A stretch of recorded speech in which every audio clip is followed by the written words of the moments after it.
John is a 7-year-old boy in the first grade. He is very quiet and affectionate. However, he struggles with both receptive and expressive language. He struggles with expressing himself and understanding what is being said to him. He has limited speech and speaks in very simple sentences. He becomes easily frustrated when he does not understand or is unable to engage in social activities with his peers because of his need in expressive language and also receptive language. For this reason, he has a difficult time socializing with other children. He is on target in fine and gross motor skills and enjoys block building and playing kickball in the gym. He currently receives speech and language therapy twice a week for 30 minutes each session in a group of 4 students. In this lesson, I have included lots of opportunities for students to engage in discussion. Oftentimes, we believe that students who have difficulty communicating should not have to engage in discussions. With the right supports, these students should be placed in activities that encourage communication. The text states that social interaction theories maintain that language is learned primarily through social interactions. For this reason, I have included tons of probing questions and opportunities for John to engage in the discussions. I have included visuals such as real money, an anchor chart, and other visuals to help John understand the vocabulary and lessons as it is being presented.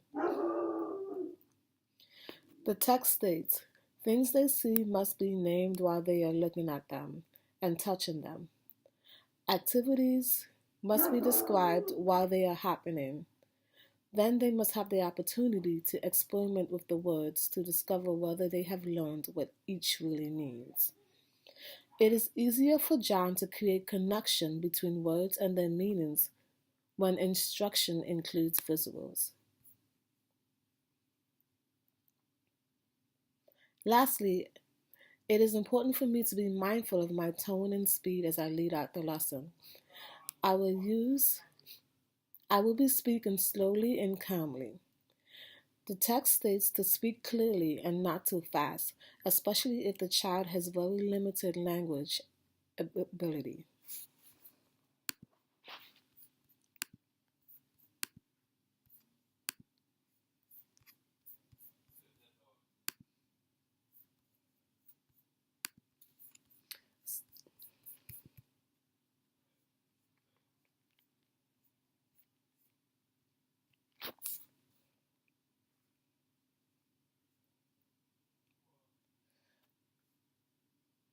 To introduce my lesson, I will be starting with an activity that includes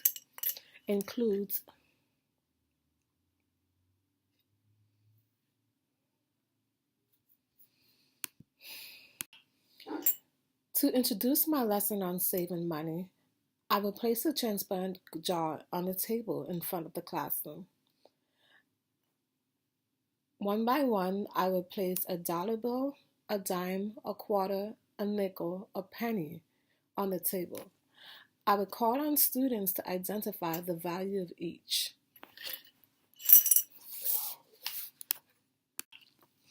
Students who are struggling to identify the value of each money will be directed to look at the anchor chart to identify the value. The anchor chart includes the name of the money, the picture, and the value.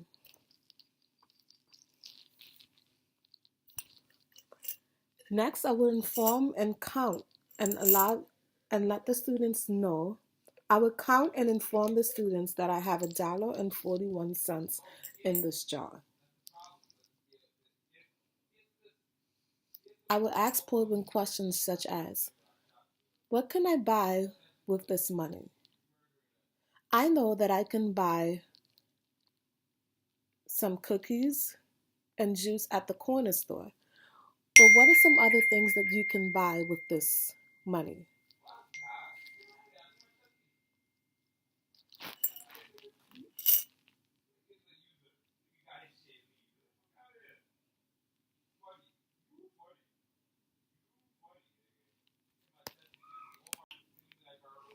Aloud, I will read the book A Chair for My Mother by Vera B. Williams. As I read, I will give students the opportunity to look at the pictures, pausing to ask questions to ensure that students are able to understand the story. As I read the story, I will pause throughout the story and ask probing questions to ensure that the students are understanding, and also just to assess whether students are grasping what they are supposed to be grasping from the story.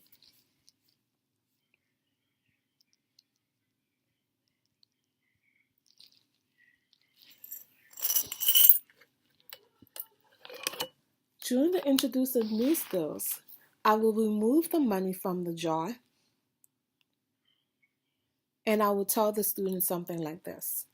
When we put money away to use for later, just like the family did in the story, that's called saving.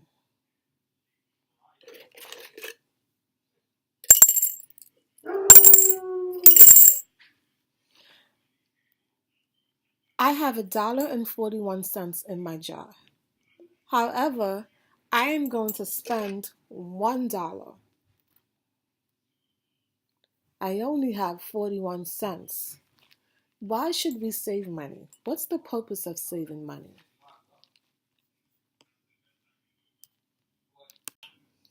Besides my jar, where else can I save money? Banks are places people go to save money. There are lots of things you can do in a bank. You can give the money back.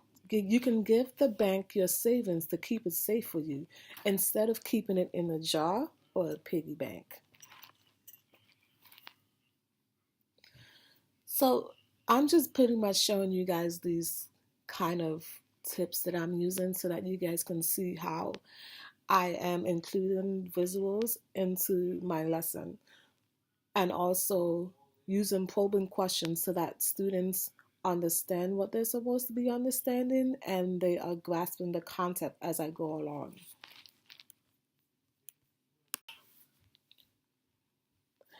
Throughout the rest of my lesson, I will be using other items such as penny wrappers, nickel wrappers, dime wrappers, and other visuals so that students can interact